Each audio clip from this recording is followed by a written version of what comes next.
The Vorthak Council chamber fell silent as Queen Zixera's laughter echoed through the crystalline halls. Her forearms gestured dismissively at the holographic display showing human diplomatic records. "You suggest I considered this mammal as a potential mate?" Her voice carried the sharp edge that had silenced rebellions across three-star systems. "Look at them." Bipedal. Weak. "They live barely a century and reproduce like vermin." Ambassador Kethmore's scales rippled with nervous energy. "Your Majesty, the Galactic Council requires each ruling species to demonstrate genetic compatibility with— I know the requirements." Zixera's tail lashed against her throne, leaving deep grooves in the metal. "But humans? They're barely evolved from their homeworld's primitive apes. Their emotional instability alone makes them unsuitable for any serious consideration." The hologram flickered, showing a human male named David Chen, Earth's representative to the Outer Rim colonies. Average height, brown hair, unremarkable by every Vorthak standard. "The genetic analysis suggests surprising compatibility," Kethmore pressed. "Their adaptability factors score higher than any species we've encountered. The Council believes in fantasy." Zixera rose from her throne, her 7-foot frame casting shadows across the chamber. "I've conquered 17 worlds. I've united the Vorthak Empire through strength and intelligence. You expect me to dilute our bloodline with some soft-skinned weakling who probably faints at the sight of blood?" Her royal guard remained motionless, but Captain Zorgith's eyes tracked every movement. Something in the air felt different. Charged, he'd served the Queen for 15 years and had never seen her this agitated over a routine diplomatic matter. "Perhaps a brief meeting?" Kethmore began. "No." The word cracked like a whip. "I will not waste time on this absurdity. Find me suitable candidates from the Krulex dynasty or the Netharian houses. Species with honor, with strength, with lifespans that won't end before our offspring reach maturity." The chamber doors burst open. A young Vorthak messenger stumbled in, his breathing ragged from running. "Your Majesty, forgive the intrusion, but there's been an incident on Mining Station Zeta. The human colony there? They're under attack by Scarix raiders. 17 ships." The colonists sent a distress signal to all nearby vessels. Zixera's expression hardened. The Scarix were savage pirates who showed no mercy to prisoners. "How many humans are stationed there?" 8,000, Your Majesty, including families, children. "And our nearest military response?" The messenger's voice dropped. 4 hours away. The humans have maybe 40 minutes before the station falls." Captain Zorgith stepped forward. "Your Majesty, there is one ship in range. The human diplomatic vessel carrying Representative Chen. They've responded to the distress call and are moving to intercept." "One ship against 17? Zixara's laugh held no humor. "These humans truly are as foolish as I thought. They'll be slaughtered." The main display activated, showing real-time feeds from the battle zone. The human ship, barely 1/10 the size of the smallest Scarix vessel, accelerated toward impossible odds. "Patch me through to their communications," Zixera commanded. The view screen flickered, revealing David Chen on the bridge of his small vessel. His face was calm, focused, showing none of the panic she expected. Behind him, his crew worked with efficient precision. "Representative Chen, this is Queen Zixera. You're flying into a massacre. Turn back immediately." Chen looked directly at her through the screen. "Your Majesty, with respect, there are 8,000 people about to die. We're the only help they're getting." "Your ship has no chance against those numbers. This is suicide." "Maybe." Chen's voice remained steady. "But sometimes you don't get to choose the odds. You just choose whether to fight or run." The transmission cut as his ship engaged the first wave of raiders. Zixera watched, expecting to witness the quick destruction of foolish heroics. Instead, the human vessel moved like a dancer, using the raiders' superior numbers against them. Chen's ship wove between enemy fire, targeting engine systems and weapon arrays with surgical precision. "Impossible," she whispered. One Scarix vessel exploded, then another. The human ship took hit after hit, its hull glowing from energy weapon strikes, but it kept fighting. Chen's voice crackled over the calm and commanding as he coordinated with the mining station's defenses.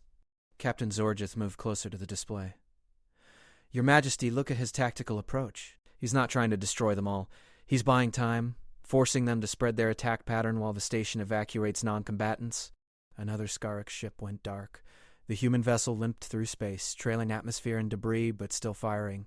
Still fighting. "Status report," Zixara demanded. "Station evacuation 60% complete," came the reply. "The human ship has reduced the raider force to 11 vessels, but they're taking heavy damage. Hull breaches on multiple decks." Zixara's claws dug into her throne's armrests. She watched the supposedly weak species fight with a courage that defied logic. David Chen had chosen almost certain death to protect strangers. No calculation, no political gain, pure sacrifice. The Scarix were regrouping, surrounding the damaged human ship. On screen, Chen's bridge was filling with smoke, sparks cascading from damaged control panels. His crew worked frantically, but their time was running out. "Your Majesty," Captain Zorgith said quietly, "we could reach them in 12 minutes.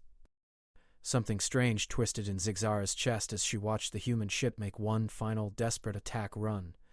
The human vessel shuddered under concentrated fire from 6 Scarix raiders. On the bridge, David Chen wiped blood from a head wound while his tactical officer called out damage reports. Hull integrity at 30%. Weapon systems failing. Life support critical on decks 4 through 7. Chen's voice remained impossibly calm. "How's the evacuation?" "Station reports 80 to 5% complete. 15 minutes until the last transport launches." Zixara leaned forward in her throne. The human was still thinking about others, even as his ship disintegrated around him. This wasn't the behavior of a weak species. This was something else entirely. "They won't last 15 minutes, Captain Zorgith observed. The Queen's tail thrashed. "Signal our fleet. All available ships, maximum acceleration to mining station Zeta." "Your Majesty, that will take now." The command echoed through the chamber with enough force to rattle the crystal walls. On screen, the human ship listed heavily to starboard, its engines flickering. The Scarix moved in for the kill. Chen stood on his damaged bridge, hands steady on the command console, refusing to abandon his post. "Representative Chen." Zixara transmitted directly. Status report. His image wavered as power fluctuated. "Station evacuation nearly complete, Your Majesty. We'll hold them off until the last transport clears." "Your ship is destroyed. Abandon her and retreat." "Can't do that. The moment we stop firing, they'll overrun the station." Chen turned to his weapons officer. "Target the lead ship's command structure. If we're going down, we're taking at least one more with us." The wounded human vessel fired its last functioning weapon array. The energy blast struck a Scarix command ship, causing a spectacular explosion that took out 2 smaller raiders in a chain reaction. "Direct hit," Chen's tactical officer shouted. "But that's it for our weapons. We're completely dead in space." The remaining 8 Scarix vessels closed in. Their weapon ports glowed with charging energy. Zixara watched, her 4 hands clenched into fists. This human, this supposedly inferior being, had just demonstrated more courage than most of her decorated generals. "Your Majesty," her communication officer announced, "the Vorthak battlecruiser Dominator is 2 minutes out. They're requesting permission to engage." "Granted. Tell Captain Mordak to show these pirates what happens when they threaten people under our protection." Zixara's statement surprised everyone in the chamber, including herself. When had she started thinking of the human colonists as deserving protection? The massive Vorthak warship dropped out of hyperspace like an angel of death. Its heavy plasma cannons opened fire immediately, obliterating the nearest Scarix vessel with a single volley. The remaining raiders scattered, but Vorthak ships were faster, deadlier, and very angry. Within minutes, the space around mining station Zeta 7 was littered with debris from destroyed pirate vessels. The few surviving raiders fled into hyperspace, their appetite for easy prey thoroughly eliminated. "Damage assessment," Zixara ordered. "Mining station secured. Final transport launched successfully. 0 civilian casualties reported." The tactical officer paused. The human diplomatic vessel is adrift, but intact. Life signs detected throughout the ship. "Beam Representative Chen to my personal chambers immediately." Captain Zorgith's expression remained neutral, but his eyes showed surprise. The Queen never conducted diplomatic meetings in her private quarters. "Your Majesty, perhaps the formal audience chamber would be more appropriate for my chambers. Now." 20 minutes later, David Chen stood in the Queen's private quarters, his dress uniform torn and bloodstained. A medical team had treated his head wound, but exhaustion lined his face. He met her gaze without flinching, showing no intimidation despite her towering presence. "You saved 8,000 lives today," Zixara said. "My crew saved those lives. I just gave the orders. Orders to fly into certain death." Most species would call that insanity. Chen shrugged. Most species haven't met humans before. The Queen circled him slowly, studying this impossible creature who had upended every assumption she'd held about his kind. Tell me, Representative Chen, what drove you to make such a choice? Glory? Political advantage? Some misguided sense of duty? None of those. His answer came without hesitation. Those people needed help, and we were the only ones who could provide it. The math was simple. The math said you would die. The math said we might die. There's a difference. Sometimes might is the best odds you get. Zixera stopped directly in front of him, close enough to see the flecks of gold in his brown eyes. My advisors suggested I consider humans for genetic compatibility testing. I called it absurd. Maybe you were right. We're not exactly conquerors like the Vorthak. We're builders, explorers, protectors, different strengths. Different. The word lingered in the air between them. Not weaker. Different. Something had shifted in the Queen's perception. This human hadn't conquered worlds through force, but he'd earned something far more valuable. Respect through sacrifice. His courage came not from rage or ambition, but from an unshakable moral core. For the first time in decades, Queen Zixera felt uncertain about her own convictions. Chen's communicator chirped softly. Forgive me, Your Majesty, but my crew needs medical attention. If we could continue this conversation later, tend to your people. She paused. But Representative Chen, this conversation is far from over. 3 weeks later, Queen Zixera stood in her private medical bay staring at results that should have been impossible. The Vorthak royal physician, Dr. Valeth, checked her scanner readings for the 5th time. Your Majesty, I've run every test twice. The results are conclusive. Conclusive of what, exactly? Zixera's voice carried dangerous undertones. You're pregnant. Approximately 18 standard days. The genetic markers indicate, Dr. Valeth hesitated, her scaled hands trembling slightly. The father appears to be human. The silence that followed could have shattered crystal. Zixera's tail went completely still, her forearms hanging motionless at her sides. In 15 years of service, Captain Zorgith had never seen the Queen look so pale. That's impossible, she whispered. I thought so too, Your Majesty, but the DNA sequencing is undeniable. Somehow, human and Vorthak genetic material has successfully combined. This has never been documented in galactic history. Zixera's mind raced back to that night after the mining station rescue. She'd invited Chen for what was supposed to be a formal diplomatic dinner. The conversation had stretched for hours, covering everything from philosophy to military tactics. She'd found herself genuinely intrigued by his perspectives on leadership and sacrifice. The wine imported from Earth as a gesture of good faith had lowered her usual barriers. She remembered his laugh, the way his eyes lit up when discussing his homeworld's diverse cultures. The intellectual stimulation had been intoxicating in ways she'd never experienced. What happened afterward had been unprecedented. A moment of connection that transcended species barriers. She'd assumed it was biologically impossible for anything to come of it. Vorthak and human reproductive systems were completely different. The science said it couldn't work. The science had been wrong. Who else knows about this? She demanded. Only myself and my medical assistant. We understand the sensitivity of the situation. Good. Keep it that way. I need time to think. Dr. Valeth bowed and retreated, leaving Zixera alone with the most shocking news of her life. She was carrying the child of a species she'd publicly mocked as inferior. The political implications were staggering. The personal implications were even more complex. Her communicator chimed. Your Majesty, Representative Chen is requesting an audience. He says it's urgent. Zixera's blood turned to ice.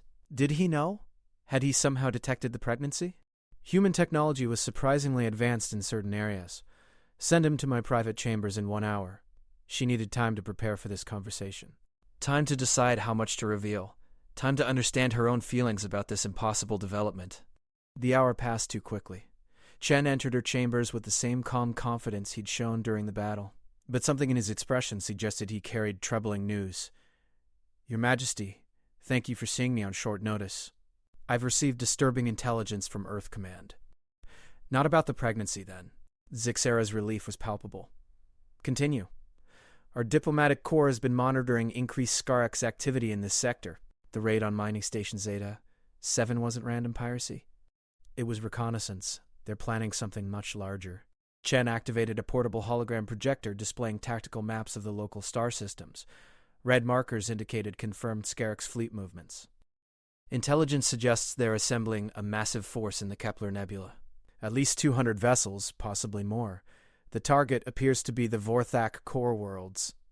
Zixara studied the data, her military mind automatically analyzing threat vectors and defensive options. This information is highly classified. How did Earth Command obtain it? We have assets in places others don't expect. The Scarix underestimate human intelligence gathering because they assume we're too primitive for effective espionage. Another example of human capabilities exceeding expectations. Zixara found herself impressed despite the gravity of the situation. What does Earth propose? A joint defense initiative. Human stealth technology combined with Vorthak firepower. Our ships can penetrate their perimeter undetected, gather real-time intelligence, and coordinate with your battle fleets for maximum impact. It was a sound strategy, but it also represented unprecedented cooperation between their species, the kind of alliance that would require deep trust and mutual respect. This would mean human and Vorthak forces operating in close coordination, Zixar observed. Joint command structures. Shared technology. Some of my generals will resist such integration. Some of our admirals feel the same way. But the alternative is letting the Scarix pick off our territories one by one. Together we're strong enough to stop them. Separately, we're vulnerable. Zixara moved to the chamber's panoramic window, gazing out at the stars. Somewhere among those distant suns, a massive pirate fleet was preparing to destroy everything she'd built. The timing of this threat, combined with her pregnancy, created a perfect storm of complications. Representative Chen, what do you know about Vorthak reproduction? The question clearly caught him off guard. Very little, Your Majesty. Our species have had limited cultural exchange. Vorthak pregnancies last 14 months. The offspring inherit genetic traits from both parents, but also something more. Memories, instincts, emotional connections that span generations. She turned to face him, studying his reaction. If a Vorthak were to reproduce with another species, the child would carry elements of both bloodlines. Both legacies? Chen's expression grew thoughtful. That sounds like a remarkable evolutionary advantage. The ability to combine different strengths and perspectives, or a dangerous dilution of pure genetic lines. Many Vorthak believe cross-species breeding weakens our warrior heritage. Do you believe that? The question hung in the air like a challenge. Zixara realized she was testing him, probing his reaction to the theoretical possibility of hybrid offspring. 3 weeks ago, I would have said yes without hesitation. Now, she paused, choosing her words carefully. Now I've seen evidence that genetic diversity might represent strength rather than weakness. Chen nodded slowly. Humans have always been a mixed species. Our strength comes from combining different traits, different approaches to problems. We've learned that diversity usually beats homogeneity in the long run. Even when that diversity challenges traditional assumptions about superiority and inferiority, especially then. The sincerity in his voice resonated with something deep in Zixara's chest. This human understood concepts that many of her own people struggled to accept. David Chen studied Queen Zixara's profile as she gazed out at the stars. Something had changed in their dynamic over the past weeks. The initial hostility had evolved into mutual respect, then something deeper and more complex. Your Majesty, there's another matter I need to discuss. Personal, rather than political. She turned, her golden eyes meeting his. Continue. That night after the mining station rescue, when we shared dinner and conversation, it meant something to me. More than diplomatic protocol would suggest. Zixara's tail moved restlessly against the floor. Explain. I've never met anyone who challenged my thinking the way you do.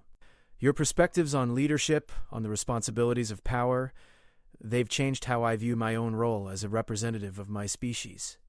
He stepped closer, his voice dropping to a more intimate tone. I know the political complications make any kind of personal relationship impossible, but I wanted you to know that our time together wasn't just diplomatic courtesy for me. The Queen's four hands clenched and unclenched. The timing of his confession, combined with her recent medical discovery, created an emotional storm she wasn't prepared to navigate. Representative Chen David, you should know that Vorthak biology is different from human reproduction.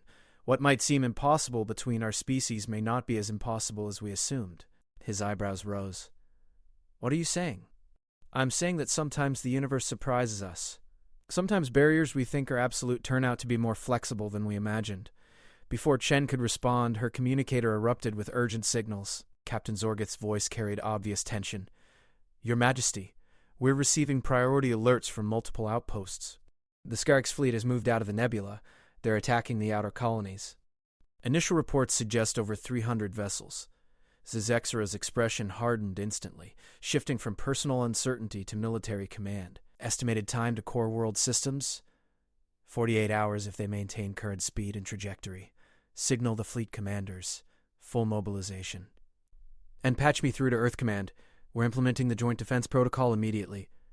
She turned to Chen, her voice carrying the weight of absolute authority. Representative, I hope your stealth ships are as effective as you claim.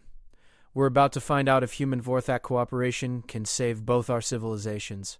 The next 36 hours blurred together in a haze of tactical planning and fleet coordination.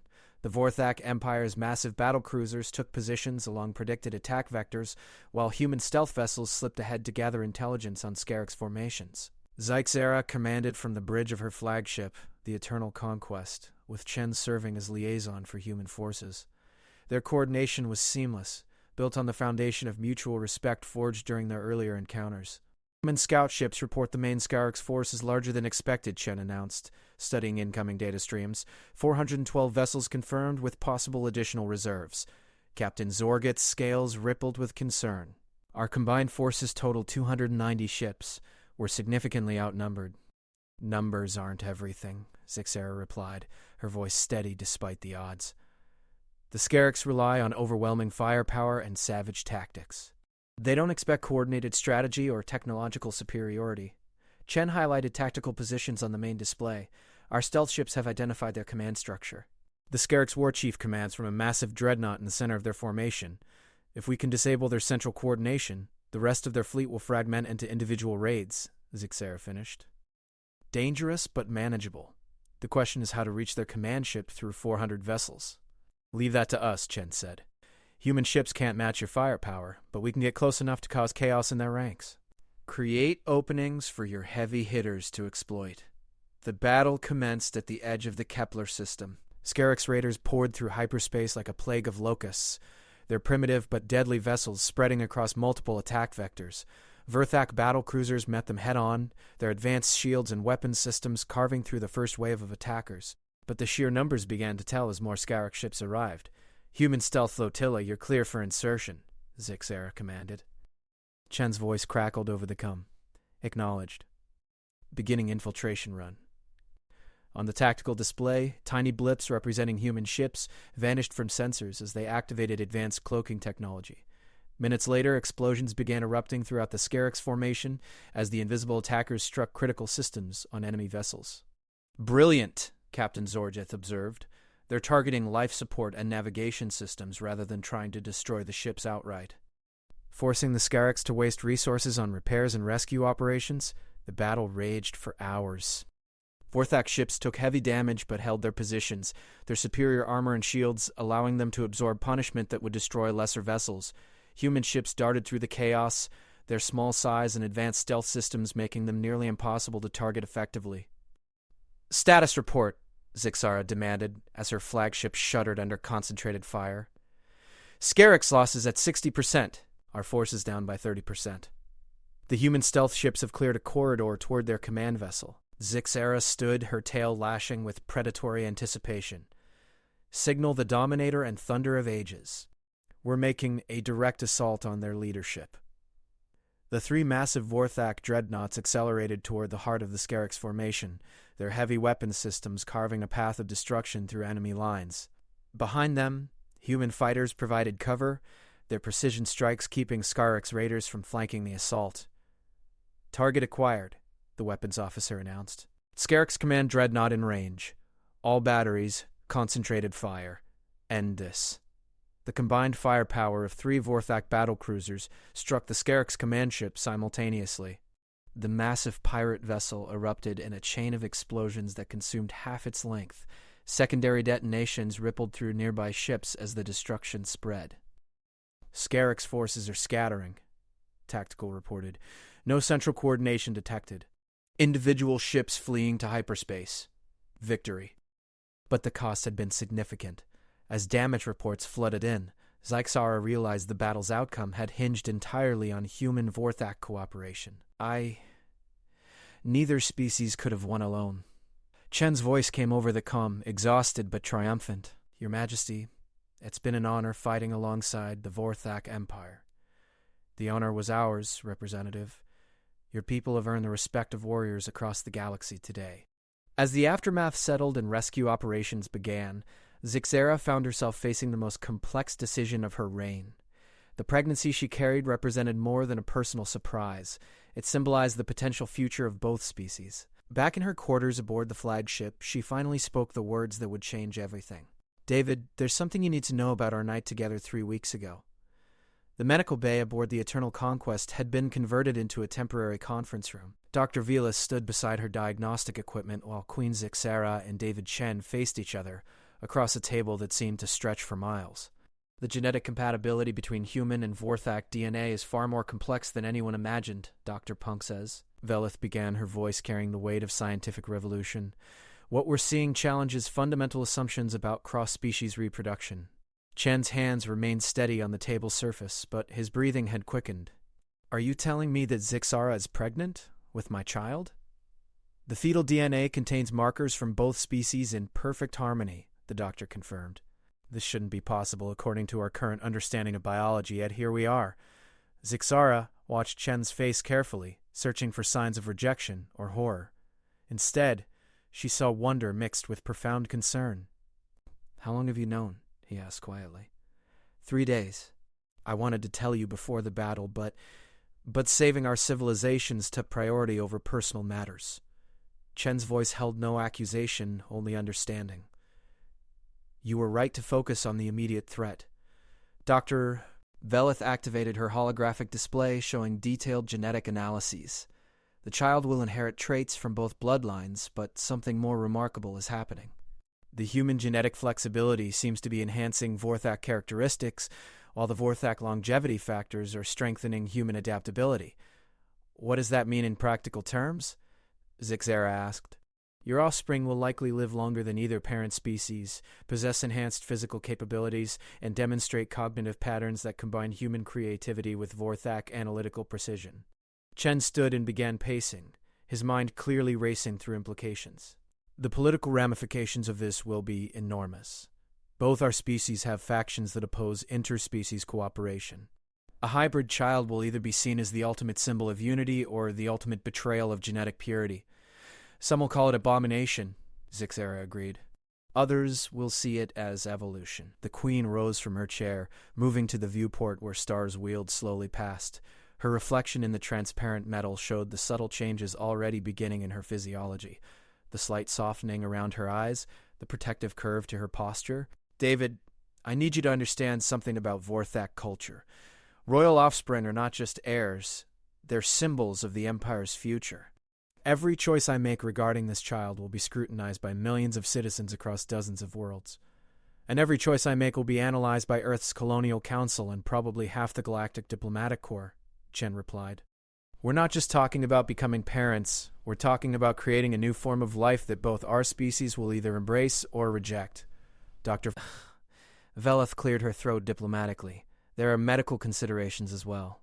Vorthak pregnancies typically last 14 months, but human genetic factors may alter that timeline. We'll need to monitor the development carefully and prepare for possibilities we've never encountered.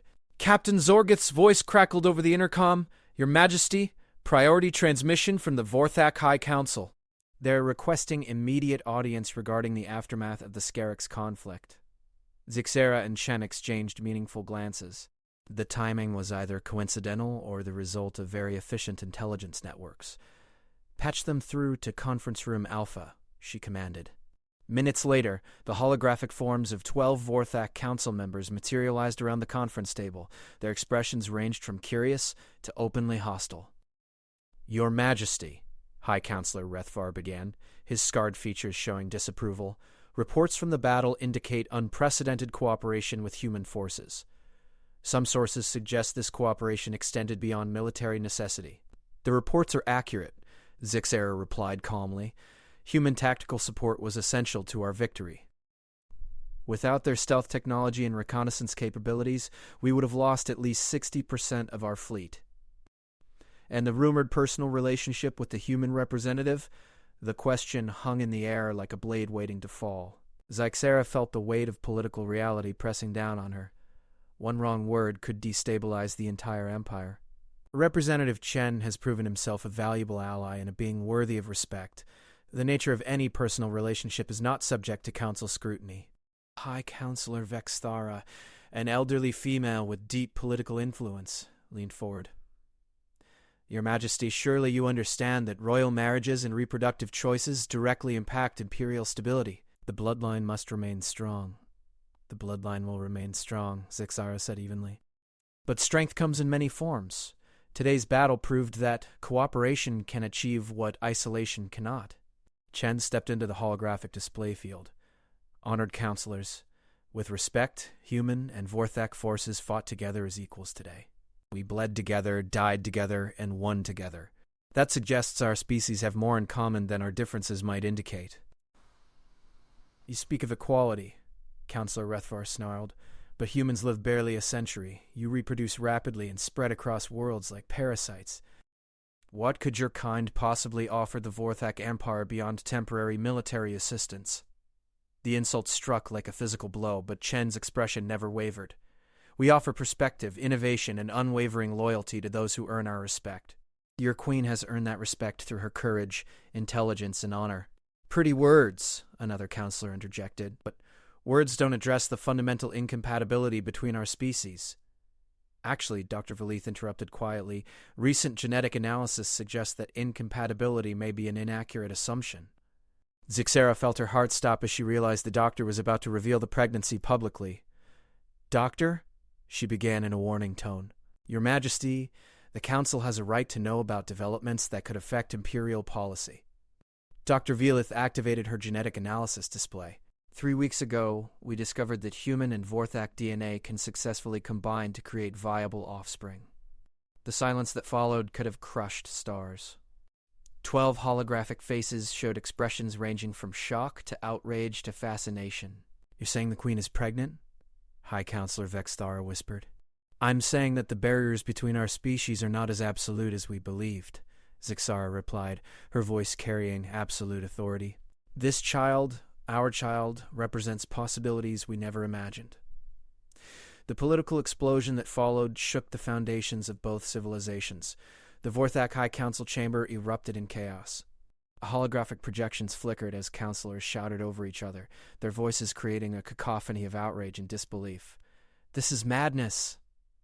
Counselor Rethvar's roar dominated the others. The royal bloodline contaminated by alien DNA. Your Majesty, surely you understand the implications. I understand that this child represents the future of interspecies cooperation. Zyxera cut him off, her voice carrying the steel that had conquered worlds. The same cooperation that just saved our empire from annihilation. A political alliance is one thing, High Counselor Vexthara said carefully, but royal succession requires genetic purity. The people will never accept a half-breed heir. Chen stepped forward, his calm demeanor contrasting sharply with the emotional storm surrounding him. With respect, Counselor, perhaps it's time to reconsider what purity actually means. This child will carry the best of both species. You have no voice in this discussion, human, Rethvar snarled. This is Vorthak internal policy. This child is half human, Chen replied evenly. That makes it very much my concern as well. Captain Zorgith moved closer to his queen, his hand resting on his weapon. The political tensions were escalating towards something dangerous. Dr. Veleth cleared her throat diplomatically. Perhaps the genetic evidence should be examined before making policy decisions based on assumptions. She activated a detailed holographic display showing the hybrid DNA structure. The fetal genetic pattern demonstrates remarkable stability. Human adaptability genes are enhancing Vorthak longevity factors, while Vorthak intelligence markers are strengthening human creativity sequences. Theoretical benefits don't address practical political reality, Counselor Jexmore interjected. The warrior houses will revolt. The colonial governors will declare independence. This will fracture the empire. The empire was nearly destroyed by isolationist thinking, Zyxera countered. Today's victory happened because we learned to value strength in forms we hadn't previously recognized. High Counselor Vexthara studied the genetic data with scientific curiosity overriding political prejudice. Doctor, what are the projected capabilities of this hybrid offspring? Extended lifespan, potentially 3 to 4 centuries. enhanced physical strength and endurance, cognitive patterns that blend analytical precision with creative problem-solving, and most significantly, natural immunity to most known pathogens affecting both species. The implications were staggering. A being that could live long enough to bridge generations, think in ways neither parent species could imagine, and survive environmental challenges that would kill others. Your Majesty, Vexthara said slowly, if these projections are accurate, this child could represent an evolutionary advancement rather than genetic dilution, or it could represent the end of Vorthak racial identity, Rethvar argued. Once we start mixing bloodlines, where does it end? Do we become some mongrel hybrid civilization? We become stronger, Chen said quietly. On Earth, we learn that genetic diversity prevents stagnation. Pure bloodlines eventually weaken themselves through repetitive inheritance patterns. The debate raged for hours, with political implications cascading across every aspect of imperial policy. Finally, Queen Zixera raised all four hands for silence. The decision is made. This child will be born, will be acknowledged, and will be prepared for whatever role the future demands. Those who cannot accept this reality are free to find service elsewhere. The transmission cut, leaving Zixara and Chen alone with Dr. Velith in the medical bay. That went better than expected, Chen observed wryly. Half the council will be plotting revolution by tomorrow, Zixara replied. The other half will be calculating how to use this situation for political advantage. And Earth's colonial council will probably have similar reactions when they receive our report. If I may suggest, Your Majesties, the child's welfare should take priority over political considerations. This pregnancy will face challenges no medical team has ever encountered. Zixara placed a protective hand over her abdomen, where life was growing in defiance of every scientific assumption. What do you recommend? Close monitoring throughout the pregnancy? Preparation for accelerated development. The human genetic factors may shorten the gestation period significantly. And security considerations. There will be individuals on both sides who see this child as a threat. The reality of their situation settled over them like a heavy cloak. They weren't just expecting a baby. They were creating a new form of life that would challenge the fundamental assumptions of two civilizations. David, Zixara said quietly, I need to know your true feelings about this. Not as a diplomat, not as a representative of your species, but as the father of this child. Chen moved to her side, his hand covering hers on her abdomen. I'm terrified and amazed in equal measure. This wasn't planned, wasn't expected, but now that it's happening, I can't imagine a more profound responsibility. The child will face challenges neither of us fully understand.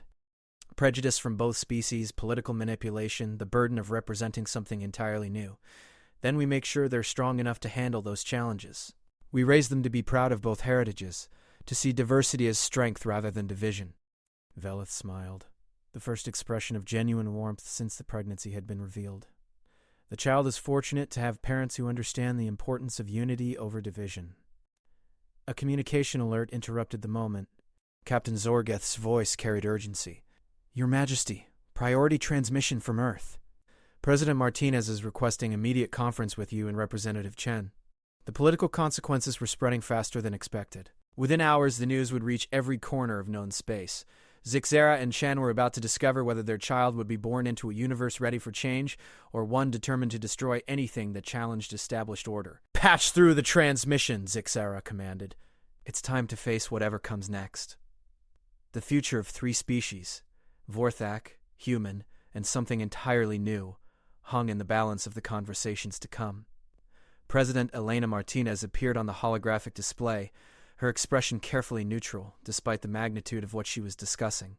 Behind her, the flags of Earth's united colonies provided a backdrop of human political authority. Your Majesty, Representative Chen, I trust you understand why this conversation requires the highest level of discretion. Of course, Madam President, Chen replied formally. The implications extend far beyond personal matters. Indeed they do.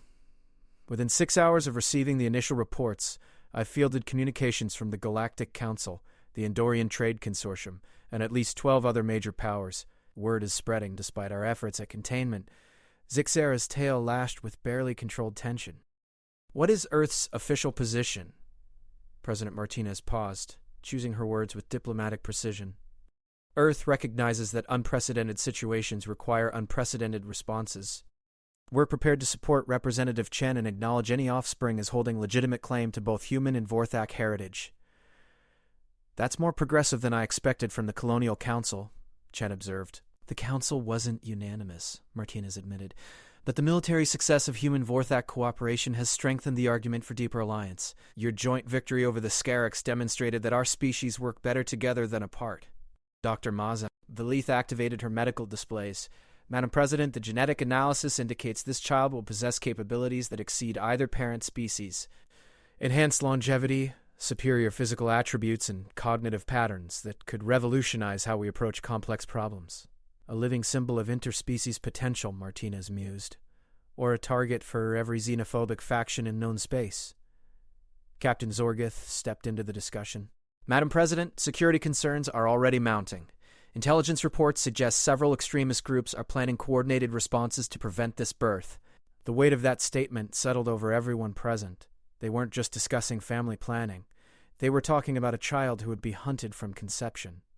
What specific threats have been identified? Zixera demanded. The Purity Movement on 3 Vorthak worlds has issued statements calling the pregnancy an abomination that must be terminated. Earth First radicals are planning protests at every human colony, and the Scarix survivors are spreading rumors that this child represents some kind of biological weapon. Chen's jaw tightened. So our child will be hated by extremists from both parent species plus external enemies who see opportunity in the chaos. Not just hated, Captain Zorgith continued grimly. Intelligence indicates at least 2 assassination attempts are already in planning stages. Professional killers, not random fanatics. President Martinez leaned forward in her holographic representation. This is exactly why Earth is prepared to offer sanctuary, our most secure medical facilities, full diplomatic protection, and military escort if necessary. And I can provide the same from Vorthak resources, Zixera replied. But running and hiding sends the wrong message. It suggests we're ashamed of what's happening instead of proud of the possibilities.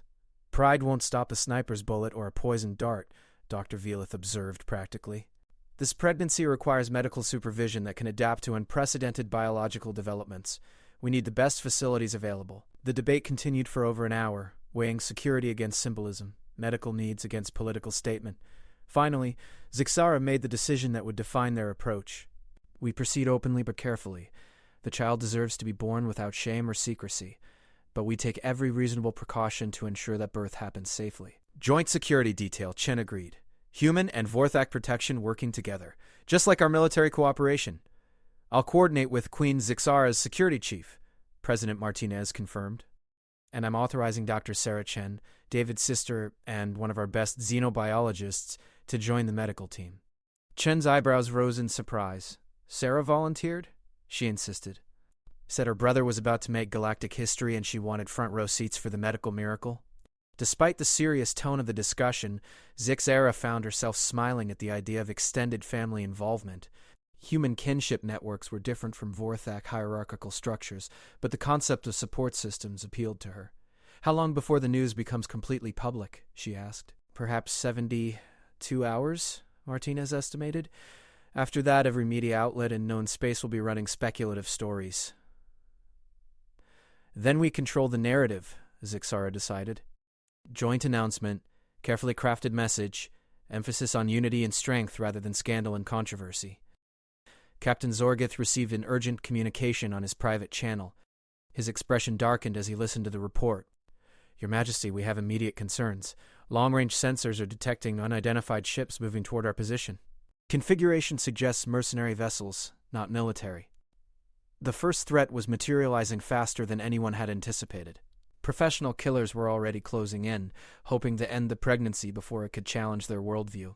Battle stations, Zixera commanded, her voice carrying the authority of absolute command.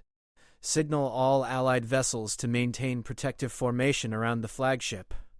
Chen activated his emergency communicator. All human ships, Code 7 alert. Hospital hostile approach, intent unknown. Dr. Velith began securing her medical equipment. Your Majesty, if combat is imminent, you should be moved to the most protected section of the ship.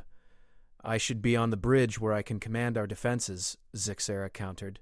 You're not just a queen anymore, Chen said gently. You're carrying the future of 2 species. That changes the risk calculation. The reality hit her like a physical blow. For the first time in her adult life, her personal safety mattered for reasons beyond political stability. She was responsible for protecting not just herself, but the unprecedented life growing within her. Compromise, she decided. I command from the secure bridge, full protection detail, but I don't abandon my responsibilities as leader. The unidentified ships were still 6 hours away, but the race to protect the future had already begun.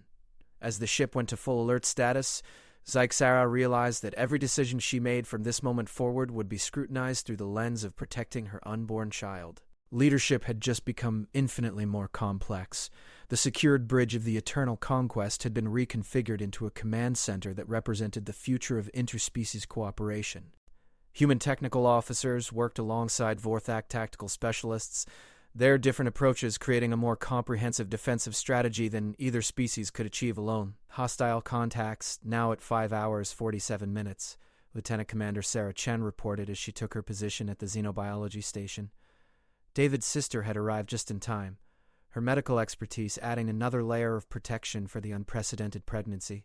Configuration analysis complete, Captain Zorgith announced. 12 vessels, mixed origins, definitely mercenary hunters rather than organized military. They're trying to approach through the asteroid field to avoid our long-range sensors. Queen Zyxara studied the tactical display from her protected command position, her 4 hands moving across multiple control interfaces with practiced efficiency. Pregnancy hadn't dulled her strategic mind. They're planning to use the asteroids for cover while deploying boarding parties, she analyzed. Classic pirate tactics, but more sophisticated execution. David Chen coordinated with the human stealth ship still in the area. Our cloaked vessels can intercept them before they reach effective range. Clean elimination, minimal risk to the flagship. No, Zyxara decided firmly. We need at least one alive for interrogation. Someone paid these mercenaries specifically to target this ship. I want to know who and why.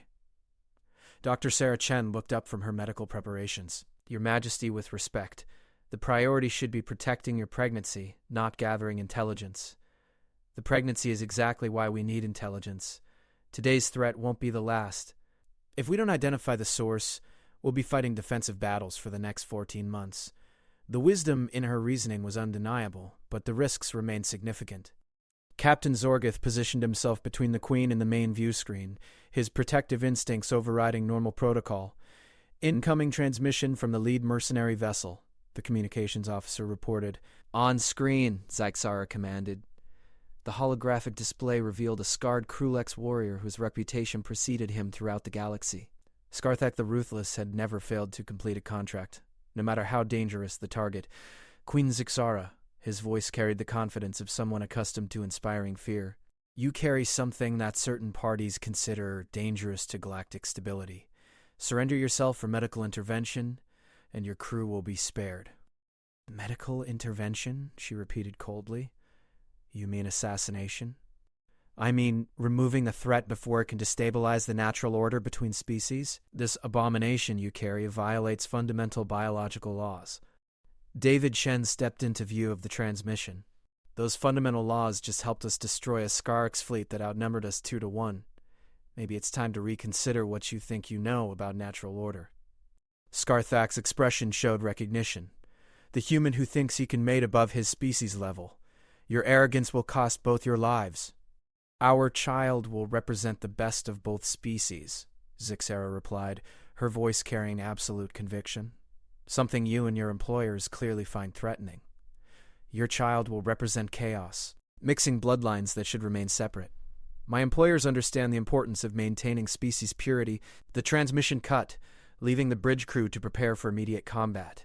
The mercenaries were accelerating their approach, abandoning stealth for speed. All ships, defensive formation Theta 7, Zyxara ordered. Human vessels provide reconnaissance and flanking support. Vorthak cruisers maintain primary defensive perimeter. Your Majesty, Dr. Sarah Chen interrupted urgently, I'm detecting unusual physiological readings.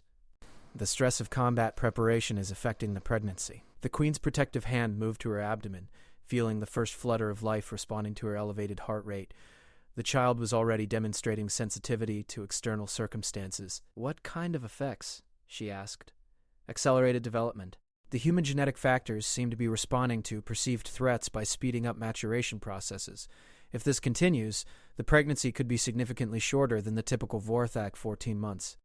David moved to his partner's side, his presence somehow calming despite the approaching danger. How much shorter? Impossible to determine without more data, but we could be looking at 8 to 10 months instead of 14. The child is adapting to circumstances in ways we've never seen. Captain Zorgith received tactical updates on his private channel. Enemy vessels entering weapon range in 17 minutes. They're deploying some kind of specialized equipment. Energy signatures suggest stasis projection technology. Zixara's blood chilled. Stasis projectors could freeze living tissue in temporal suspension, making surgical procedures possible on unwilling subjects. These mercenaries weren't planning to kill her. They intended to capture her alive and terminate the pregnancy under controlled conditions. They want to make this look like a medical emergency rather than an assassination, she realized. Someone with significant political influence is behind this. The kind of someone who needs plausible deniability, David agreed grimly. The first energy weapons began exchanging fire as human stealth ships engaged the mercenary advanced scouts. On the tactical display, small explosions marked the destruction of 2 hostile vessels, but the remainder pressed forward with professional determination. Boarding pods launched from 3 mercenary ships, Tactical reported. They're targeting our docking bays and maintenance airlocks. Internal security teams to defensive positions, Captain Zorgith ordered. Protect all routes to the secure bridge. Dr. Loft. Sarah Chen continued monitoring the Queen's biological responses. The stress is continuing to accelerate fetal development. At this rate, we're looking at a 7-month pregnancy, possibly shorter. Can the child survive such rapid development? Zixara asked. Unknown. We're in completely uncharted territory. But the genetic patterns suggest remarkable resilience. The ship shuddered as enemy boarding parties breached the outer hull. Combat alerts echoed through the corridors as Vorthak security forces engaged intruders in running battles throughout the vessel. They're fighting their way toward this section, Captain Zorgith reported. Professional tactics, advanced equipment. These aren't ordinary mercenaries. Then we treat them like the serious threat they represent, Zixara decided. She stood from her command chair, ignoring Dr. Ravitz. Chen's protests about stress levels. Full lockdown of this section. No one reaches this bridge without going through every security measure we have.